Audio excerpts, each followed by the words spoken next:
नमस्कार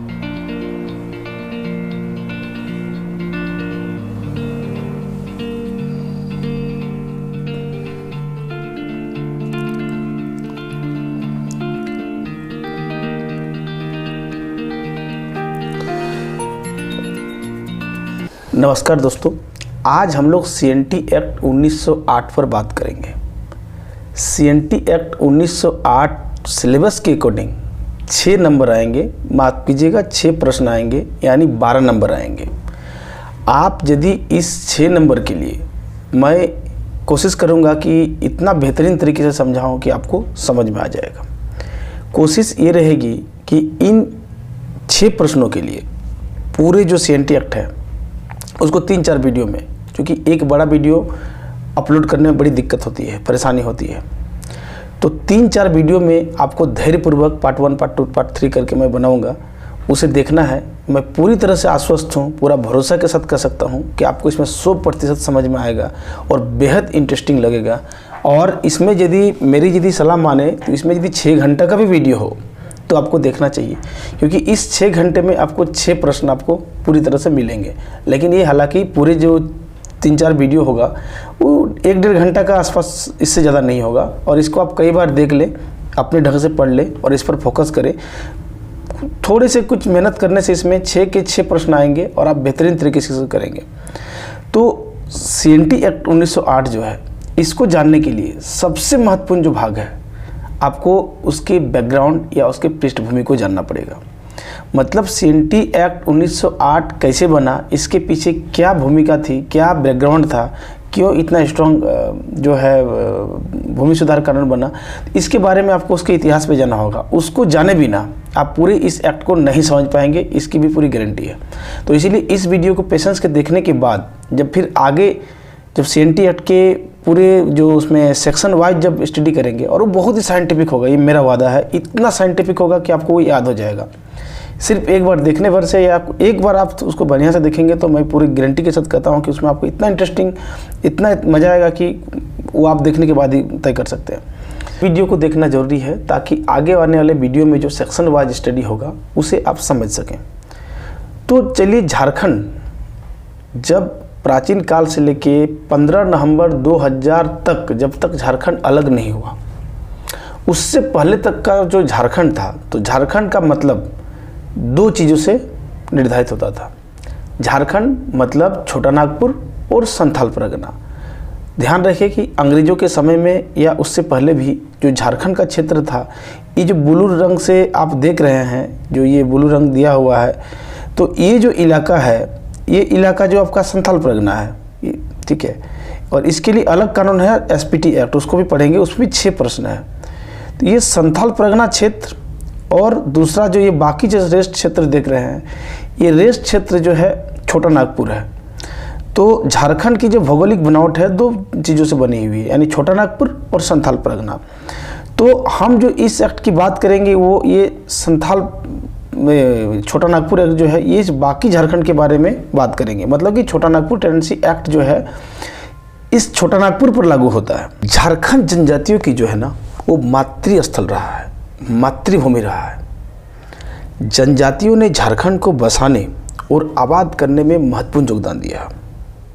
ऐतिहासिक काल में और फिर बाद में और निरंतर बाद के कालों में झारखंड में नागवंशियों, सिंघों, रक्सेलों, चेरो, हिंदू, बौद्ध, जैन, मुसलमानों, यूरोपीय ईसाई मिशनरियों, ये सारी जो आदि इनके आगमन का प्रभाव झारखंड की संस्कृति पर पड़ा है। इन गैर जनजाति आबादी को झारखंड में सदान कहा जाता है। सदान जो है झारखंड के मूल निवासी है। मतलब कि झारखंड के आदिवासी और मूल निवासी से झारखंड बनता है। बाद में हम इस पर और कई तरह की चीज़ें आएंगे, हम बताएंगे। सदानों के आने के बाद से झारखंड में जो सबसे बड़ा प्रभाव पड़ा, माना जाता है कि जो झारखंड की जो पहले से जनजाति रह रही थी, उनमें जो झूम कृषि था, अब वो झूम कृषि से अस्थायी कृषि की ओर तेजी से बढ़ने लगा। इसी क्रम में उन्होंने जंगलों को साफ किया और उसे रहने के लिए और कृषि योग्य भूमि में बदल डाला।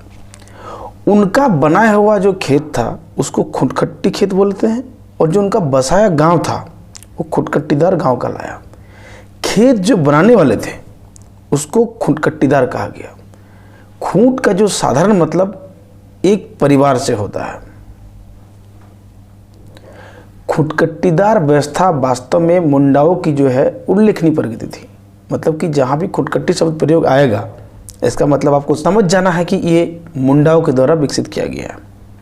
इसी प्रकार उरांव जनजाति के द्वारा जो विकसित किया गया मुंडाओं के पैटर्न में, तो उनके द्वारा बसाए गए जमीन को जो है ना भूइंहर जमीन कहा गया। आप सीएनटी एक्ट में इन दो जमीन का व्यापक तौर पर प्रयोग देखेंगे। जनजाति भूमि की जो स्वामित्व की अवधारणा है, मतलब कि उस पर एक मालिक होने की जो अवधारणा है, वो निजी भूमि जैसी कोई व्यवस्था नहीं थी। मतलब कि किसी जमीन पर किसी निजी व्यक्ति का कोई कब्जा या उसका स्वामित्व नहीं होता था। यह व्यवस्था वहाँ सदियों से चली आ रही थी। जनजाति भूमि पर जो स्वामित्व थी, मतलब उस पर जो अधिकार था सामूहिक होता था, और सामूहिक रूप से उसमें खेती करके उसमें उपजाऊ उत्पादन करके उस पर अपना जीवन यापन चलाता था, और ये सदियों से व्यवस्था चली आ रही थी। निजी भूमि जैसी कोई इसमें व्यवस्था नहीं थी। लेकिन जैसे जैसे झारखंड में राजतंत्र का विकास हुआ, यहाँ गैर जनजाति आबादी में वृद्धि होती चली गई। राजाओं ने अपनी उपयोग के लिए जिस भूमि का विकास कराया उसे राजहंस भूमि कहा गया। साथ ही जो अन्य सदान थे उनके द्वारा जो बंजर भूमि, परती भूमि, खील भूमि या टाण भूमि को कोड़ करके, ध्यान रखना कोड़ना मतलब खोदना होता है, जैसे मिट्टी में खोदते हैं ना तो उसको खोदना, तो कोड़ करके उसे रहने लायक और कृषि योग्य बनाया। ऐसी भूमि को कोड़कर भूमि कहा जाता है। आप पढ़ेंगे एक्ट में कई जगह कोड़कर भूमि का प्रयोग होगा। इसी प्रकार जमींदारों द्वारा जो बनाया गया भूमि उसको मंझियस भूमि कहा जाता है। लेकिन 1585 में नागवंशी राज में मुगलों का हमला हुआ। नागवंशी राज छोटा नागपुर के एक बड़े हिस्से पर कब्जा किया हुआ था या शासन करता था। जब झारखंड में राजतंत्र का विकास या उसमें राजवंश पढ़ाया जाएगा तो उसमें आप आराम से समझ सकते हैं। तो मुगलों के हमलों के बाद से इसमें बहुत महत्वपूर्ण परिवर्तन आया। मतलब कि अभी तक जो झारखंड में जनजाति थी उनकी ज़मीन पर एक सामूहिक स्वामित्व होता था, उस पर सामूहिक रूप से खेती या जो भी उस पर उत्पादन या कोई भी उपजाते थे वो सामूहिक होता था। निजी भूमि की कोई उसमें अवधारणा नहीं थी। तो मुग़ल हमलों के बाद से मुग़ल शासक क्या किया कि नागवंशी राजाओं से अब नजराना और मालगुजारी लेने लगे। ध्यान रखिए कि नागवंशी राजा या झारखंड में जितने भी राजतंत्रों का विकास हुआ या जितने राजाओं का विकास हुआ, जितने भी राजा थे, झारखंड के मूल आबादी से या झारखंड के जनजातियों से किसी प्रकार का कोई कर या किसी प्रकार का नजराना या टैक्स नहीं लेता था। यानी कि पुरातन जनजाति व्यवस्था यहाँ चली आ रही थी, उसमें कोई हस्तक्षेप नहीं करते थे। लेकिन मुग़ल हमलों के बाद से ऐसा नहीं रहा। अब नजराना और मालगुजारी मुग़ल जो है शासक नागवंशी राजाओं से शुरुआत किया लेने लगा। और इसके कारण से क्या हुआ कि नागवंशी राजा जो थे वो रैयत से नियमित जो है कर राशि वसूल करने पर जोर देने लगा। लेकिन ध्यान रहे कि कर वसूलना इतना आसान नहीं रहा और ना ही यह नियमित रहा, क्योंकि मौके का फ़ायदा उठा करके जो झारखंड के राजा महाराजा थे वो मुस्लिम शासकों को कर देना बंद कर देते थे या फिर विद्रोह कर देते थे। कुल मिलाकर के यहाँ से नियमित कर वसूलना अंग्रेजों से आने के पहले तक किसी के बस की बात नहीं रही। तो इसीलिए ये नियमित नहीं होने के कारण और उतने राजा कठोर भी नहीं थे कर वसूलने के लिए, इसीलिए ऐसे विद्रोह की स्थिति नहीं हुई। 12 अगस्त 1765 को ब्रिटिश ईस्ट इंडिया कंपनी को बंगाल, बिहार और उड़ीसा की दीवानी मिल गई। मतलब कि उससे टैक्स वसूल करने का अधिकार मिल गया। कंपनी ने झारखंड को बिहार का हिस्सा मानकर कर वसूली पर ध्यान दिया, लेकिन यह इतना आसान नहीं रहा। अंग्रेजों को झारखंड क्षेत्र से कर वसूलना बहुत ही मुश्किलात का सामना करना पड़ा। इसीलिए अंग्रेजों ने सीधे इन क्षेत्रों को अपने अधीन करने के लिए जोर लगाना शुरू कर दिया। और इसी दरमियान झारखंड में जो अंग्रेजों का प्रवेश हुआ वो 1767 से 1837 के बीच में हुआ। 1767 में अंग्रेजों ने सबसे पहले फर्ग्यूसन के नेतृत्व में सिंहभूम पर हमला किया और इसके बाद वो धीरे धीरे अन्य क्षेत्रों पर हमला शुरू किया। कंपनी का जो मुख्य ध्यान अभी भी था वो नियमित कर वसूली पर ही था। झारखंड पर नियमित कर वसूल करना ना इससे पहले के शासकों पर ना अंग्रेजों के लिए आसान नहीं रहा। अंग्रेज भारत के अन्य क्षेत्रों की तरह झारखंड को भी मान के बैठे थे, जो सच साबित नहीं हुआ, क्योंकि 1767 से लेके जो 1837 तक था जो अंग्रेजों ने हमला शुरू किया, भारत के जो देश के मतलब भारत के जो अन्य क्षेत्रों में अंग्रेजों ने जिस तरह से सत्ता हासिल किया, झारखंड क्षेत्र में इन क्षेत्रों को जीतने में बहुत ही मुश्किलों का सामना करना पड़ा।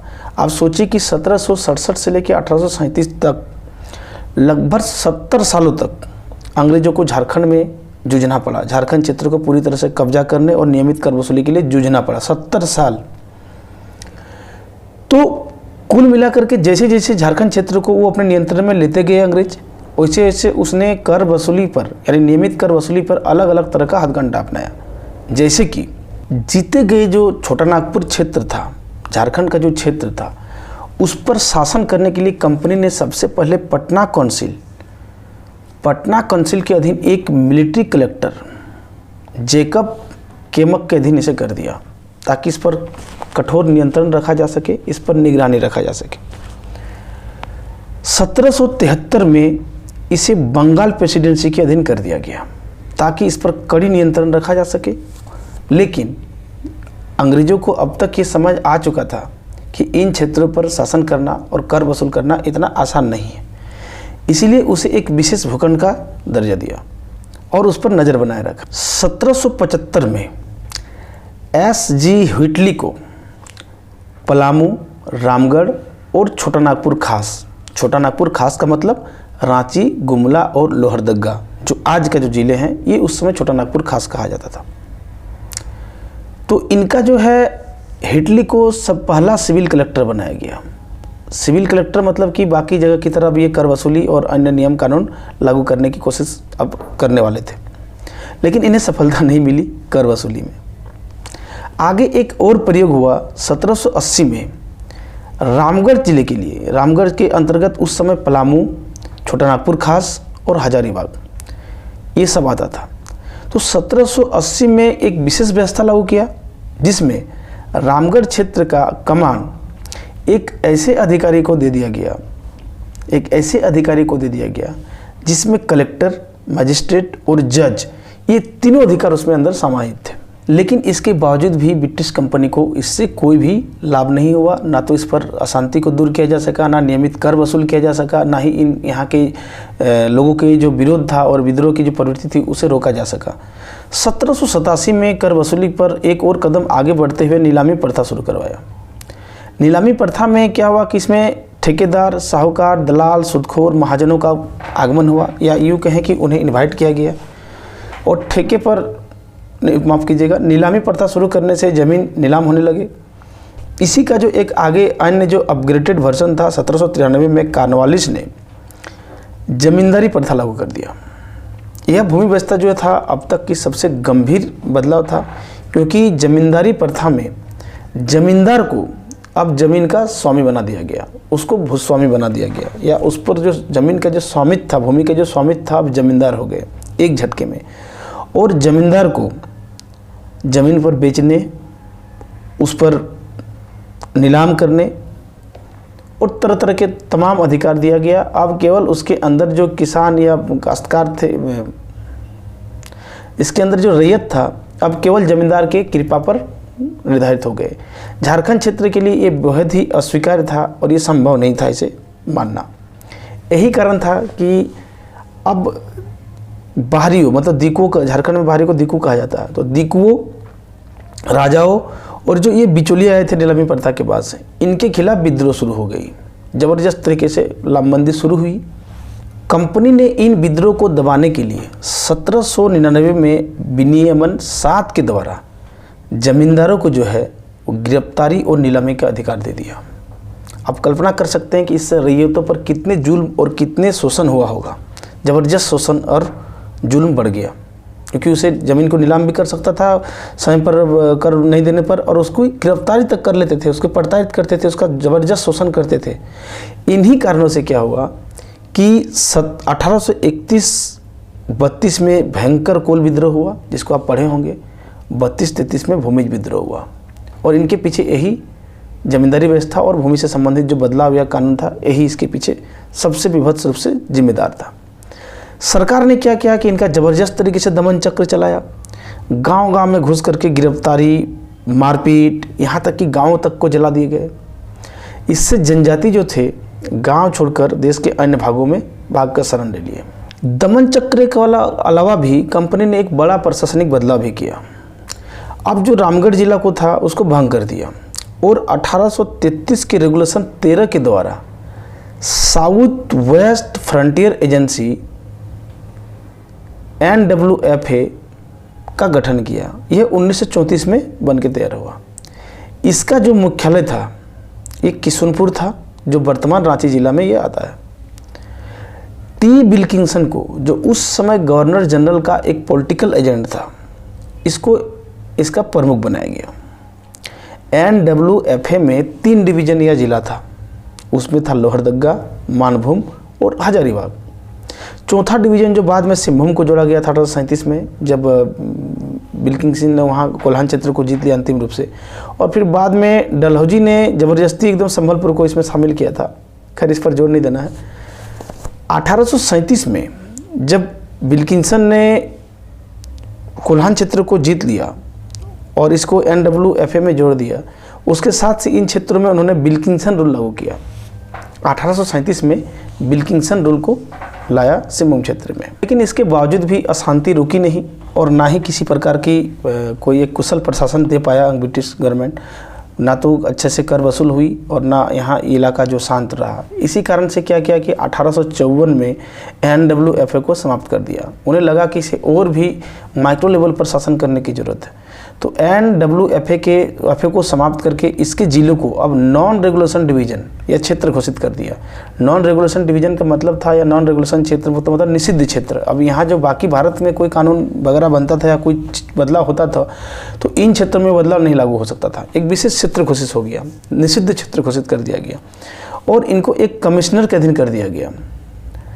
यहीं से कलेक्टरी प्रथा की भी शुरुआत माना जाता है पूरे झारखंड में, या पूरे झारखंड में कहिए तो कलेक्टरी प्रथा की शुरुआत यहीं से हो जाती है। मतलब कि अब जितने भी इसके ज़िले थे उसको एक डिप्टी कमिश्नर, जो आज का DC होता है यहाँ का, डिप्टी कलेक्टर के अधीन कर दिया गया।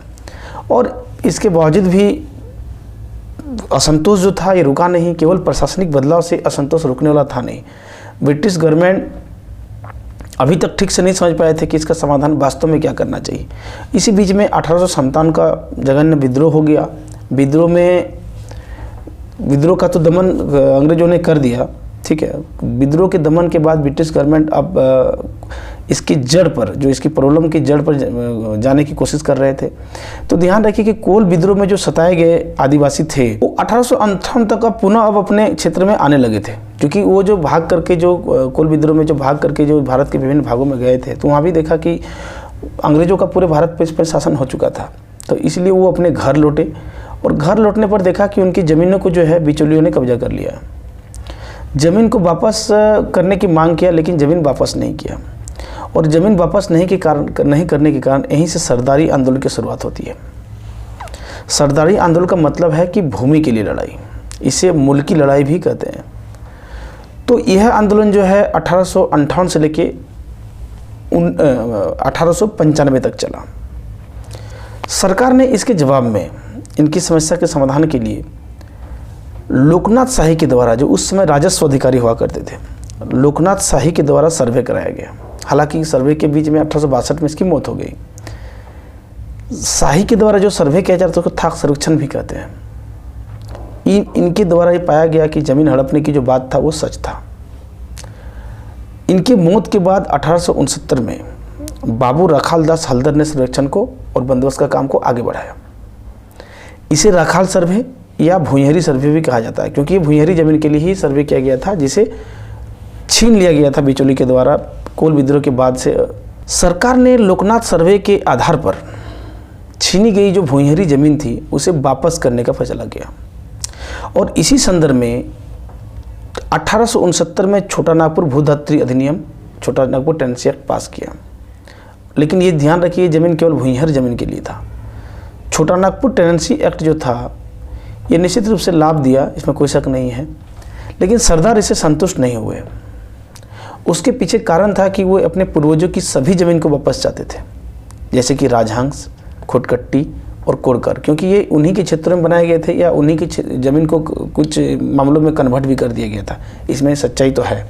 1869 में जब वो छोटा नागपुर का भूधात्री अधिनियम पास किया गया, उसमें ज़मींदारों का जो मामला था उसमें ये नहीं हुआ, क्योंकि केवल भूमिहर ज़मीन के लिए था।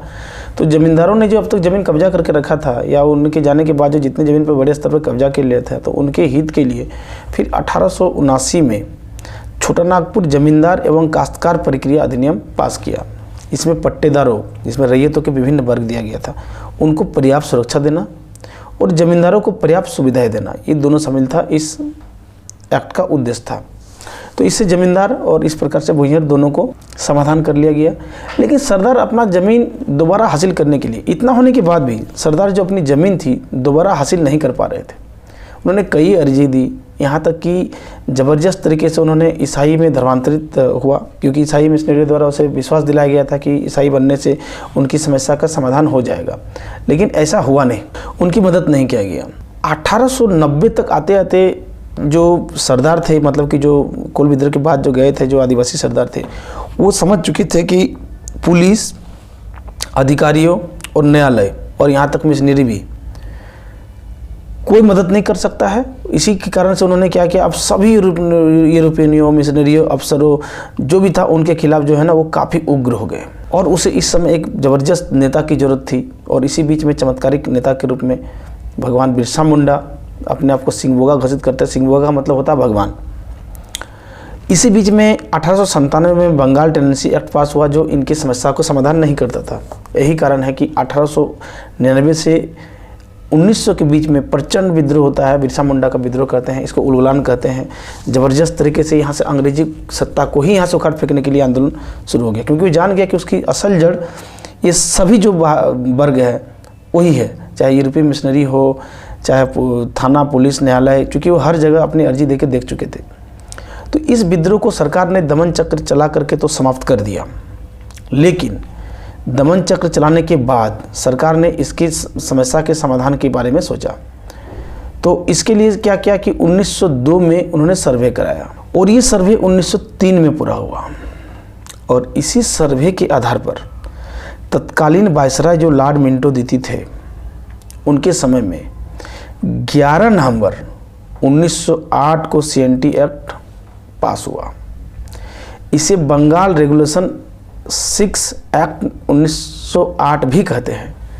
इसे इंडियन काउंसिल एक्ट 1892 के सेक्शन 5 के तहत पास किया गया था। ध्यान रखें कि भारत में अंग्रेजों ने जब तक शासन किया, वो किसी न किसी एक्ट के माध्यम पर भारत पर कंट्रोल किया हुआ था।